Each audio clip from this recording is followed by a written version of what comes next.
Guys, welcome to Picksburgh. This is Anthony. And Lady Fella. Where are we at? We are at the Eco Boat Tours, and we are going to go see some more animals and hopefully some dolphins and some manatees. So let's go explore the Sarasota Bay. Let's go. I'm from the city is new. I'm from the city is new.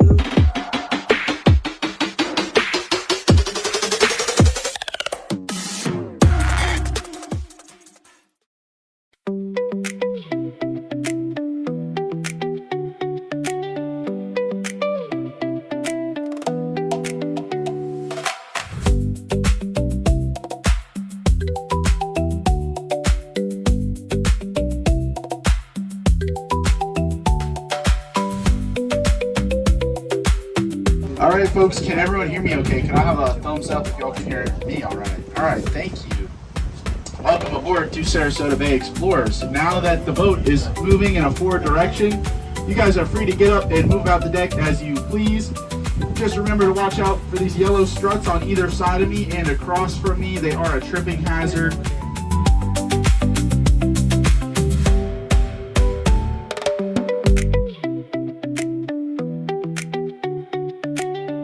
So next question, does anyone know what body of water we are on today?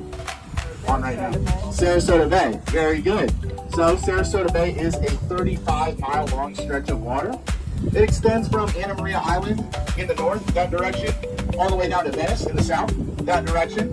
And it's a type of body of water that's called an estuary. It has any roots, stems, and flowers. And they're even going to use pollen to reproduce, just like our plants on land. And just like our plants on land, seagrasses need two really important things for them to survive. Does anyone know what those two things might be? Or does anyone know one of those two things at least? Sunlight, that's one of them, not in their lives. And that is even if they never swim into Sarasota Bay, a lot of them will lay their eggs just offshore, and then the tides will carry those eggs into the bay, and the eggs are going to settle among the seagrasses and be protected by those seagrasses and by this shallow nursery habitat that we have here in Sarasota Bay, which can be really harmful to our ecosystems. And lastly, those seagrasses are storing carbon away, so we produce carbon dioxide through burning fossil fuels, and it can be harmful to our oceans and to our atmosphere. And those seagrasses can actually store that carbon dioxide away in their roots, and they do that about 35 times faster than a tropical rainforest can. So they're really efficient at offsetting climate change.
because I'm looking for birds of prey, because birds of prey love to hang out over here.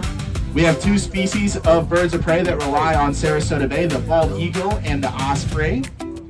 And they both like to perch on that big white house so that they can look for fish, which is their food. Right side of this orange sign, it's going to be up against this wall back there. So this is an area that is called Dolphin Cove by some of the tour captains around here because the dolphins love to hang out here. And when we see the dolphins here, oftentimes what they're doing is something called channel stalking. And that's a hunting behavior. It's coming up right next to that orange sign. Yeah. And so you guys see a smaller dolphin there. That is a calf. That one is a year old. There's like 2 or 3 out between. That adult dolphin is most definitely a female dolphin. And so this is a type of group that we call a nursery group. And it's going to be a female-led group. And then it might have some younger females as well. And these younger females are going to help that mother dolphin raise her calf and learn how to raise a calf of her own. That's because they're not getting any help from the dad, like I said. Yeah, they're right behind this sign here. And so when these dolphins are born, they spend the first year of their life nursing their mothers. And like we said, dolphins are mammals, so they do produce milk. So after that first year of nursing their mothers, they do spend another 2 to 4 years with their mothers, so about 3 to 5 years in total. Except we did have one dolphin in Sarasota Bay that spent 10 years with its mother. But this behavior that we're looking at right now, when they're hunting in canals like this, like I said, we call this channel stalking. And they're doing this to get an easier meal for themselves. So they like to corral fish around these channels. They will even push them into dead ends, and sometimes those fish bump their heads on that seawall. And they're going to be incapacitated and make a really easy meal for the dolphins. Now these dolphins have a lot of special hunting strategies that they use. They're very smart. And obviously they don't have any hands to use a fork and a knife, so they have to swallow those fish whole. Now the problem with this is that a lot of these fish that the dolphins eat have spines on their dorsal fins. Yep, and you can see this wake produced on the left side of this canal here. When you see that, it means the dolphin is usually actively chasing a fish. So sometimes they'll swim along the seawalls just to spook the fish out. And that helps the dolphins locate the fish because they are using echolocation to locate them. You guys have probably heard of that before. That is kind of like sonar. Not exactly the same, but these dolphins are using sound to detect their prey and detect what's around them. So they're going to make a series of clicks and whistles that are going to go out into the water, bounce off things around them. And they're actually able to detect a fish the size of a ping pong ball from 100 yards away using their echolocation.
Islands. So we are going to pull our boat onto the beach. I'm going to deploy a ramp. You guys are allowed to get off if you'd like, although this is completely optional. If you want to stay on the boat, that's perfectly fine. And then Chuck will lead you guys on a little nature walk around Big Edwards Island.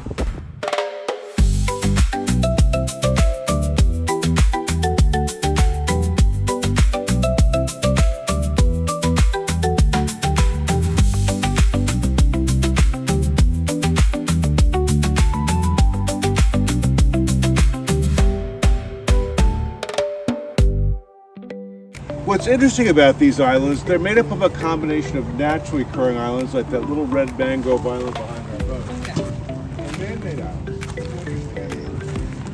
This was 1960. You'd all be very wet because this island didn't exist.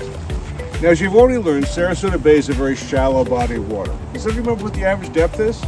7. 6.5 feet. That's the average. That means about half the bay is less than that. To your left is this kind of tall, green, leafy bush that doesn't look all that spectacular, but it's a tree with a marvelous history.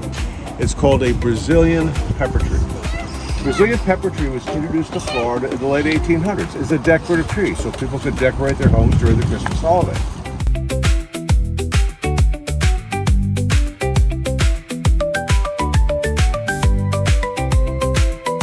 The black mangrove, and the black mangrove is characterized by these finger-like roots you see sticking out.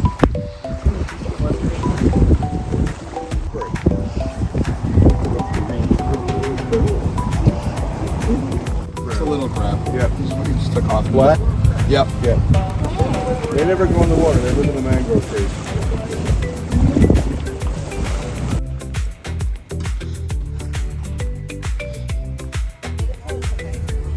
And so their nesting season is active from November until June. We still have some holdovers right now. So we will be able to see a few young baby birds. But for the most part, that is when their rookery is most active. So this first bird that we're seeing on this sign here, and we see a bunch of other birds like it on top of these trees. These are double-crested cormorants. And if you guys are getting a whiff of that, that is what is called Sarasota snow. It's the only white stuff that coats the trees around here. But these double-crested cormorants are a diving bird. That means they're going to swim for their food. And these are the same birds that you will see with their wings outstretched, drying them in the air. Think about all the other birds that get wet and don't even dry their wings. That's because these cormorants actually lack an oil gland in their feathers that keeps their feathers waterproof. And then you guys see some white birds with long necks mixed in here too. These are great egrets. They're a relative of our largest bird species on the rookery, the great blue heron. Herons and egrets actually share. Egrets fly with their necks curled, but I don't know how true that is. But what I do know is that cranes, they fly with their necks craned. And if you guys are worried about these cormorants swimming alongside us, don't be. They are very fast swimmers. They'll often swim right behind our boat just to try and catch any fish that our motors stir up. So if you look right in front of us, you're going to see more brown pelicans, and you're going to see a few different variants of them. So the ones standing on this little shoal right in front of us, these are juveniles, and you can tell because they're kind of brownish gray all over, and they have lighter underbellies. And then you might see some ones that have lighter heads, and they have dark throats. Those are the adults. Will actually sink lower than a cormorant, and so just its neck is sticking out. They have a really long, thin neck, and so they get the nickname the snake bird because of that. 4-7, and it will open every hour and every half hour by appointment only, though. So if you guys have a big, tall boat and you want to take it through here, you can call ahead and have them open it for you. But you just better be sure you know the dimensions of your boat, because if you have them open this drawbridge for you and it turns out you were short enough to make it underneath, they're going to fine you $25,000.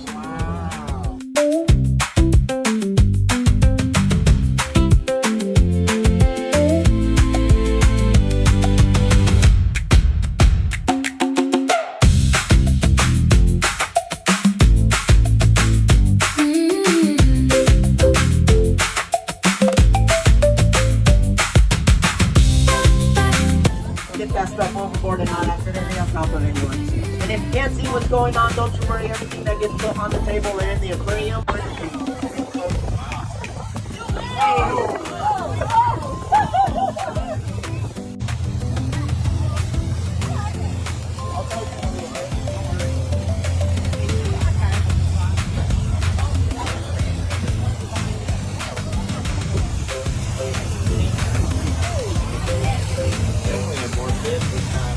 And so now we're going to pass around a snail, and you guys can touch this one. This is called a horse coal. It smells like earth. But I just want everyone to touch it gently, please. And that's the oldest bit of shell. So it had this when it was just born. The one I'm holding up, the lightning lobe, was born at about the size of a grain of sand. And this one I'm holding up now is probably about 10 to 15 years old when it died. But the snail shell, it's made out of actually the exact same minerals that the snails use to build their shells. So calcium carbonate, which is all dissolved in the water. Now, just like the snail shells, it's mineralized. And so you can see why they're in the spider crab family. They look very spidery. And we have another crab in Sarasota Bay that gets a little bit bigger. That's also in the spider crab family, but not much bigger. A few shrimp. So shrimp are crustaceans, just like crabs. They also have that exoskeleton. And there are two types of shrimp in there. The names are confusing because there's a clear shrimp, and that shrimp is called the grass shrimp. Those green arrow shrimp are really camouflaged into those seagrass beds. Now, what's cool about shrimp is that they have that exoskeleton, but it is much thinner than the crabs. So they're able to move a lot more quickly. So they have walking legs and claws just like a crab, but they also have swimming legs and that tail to push them very quickly. It does have a nerve cord going down the center of its body, just like our spinal cord. So it's closely related to us. It's in the same phylum.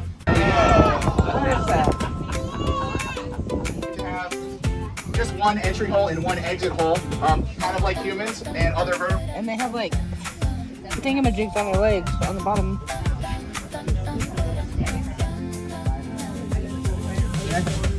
So we're going to start passing around our fish, and all of our fish we are not going to touch. And that's because we can hurt the fish and they can hurt us.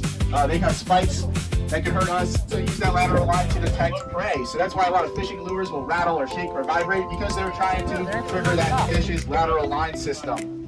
Now our pinfish, like I said, they get the name from their spiky dorsal fins, but also like I said before, that the dolphins know, most fish have those spiky dorsal fins, but our pinfish have one spike that is going to stick up no matter what. So if you rub your hand over it to press on those other dorsal spines, that pinfish is going to prick you in the hand either way. Do you have a question? What is the name of them? These are the tunicates, also known as the sea squirts. Yep, it's an animal. Yep, that's the sea squirt. Oh, wow. And they have teeth. And that other part of their name, mangrove, comes from the fact that they like to live in the mangroves, especially as babies. So those mangroves are super important to them. We only have a 1 month gag grouper season. So we have one more fish going around, and this one is pretty small, but I think it's very cool. And you're gonna have to look closely at this one because it's hanging on to our little piece of seaweed in here.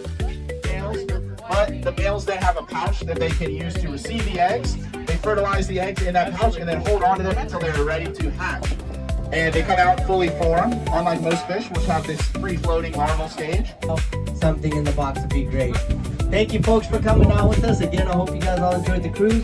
Come back, see us again, bring a friend. And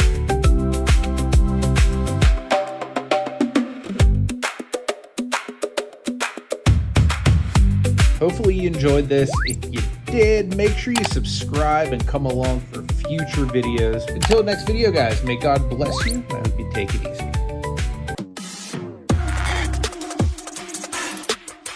I'm from the city. I'm from the city. The city is. I'm from the city. The city is.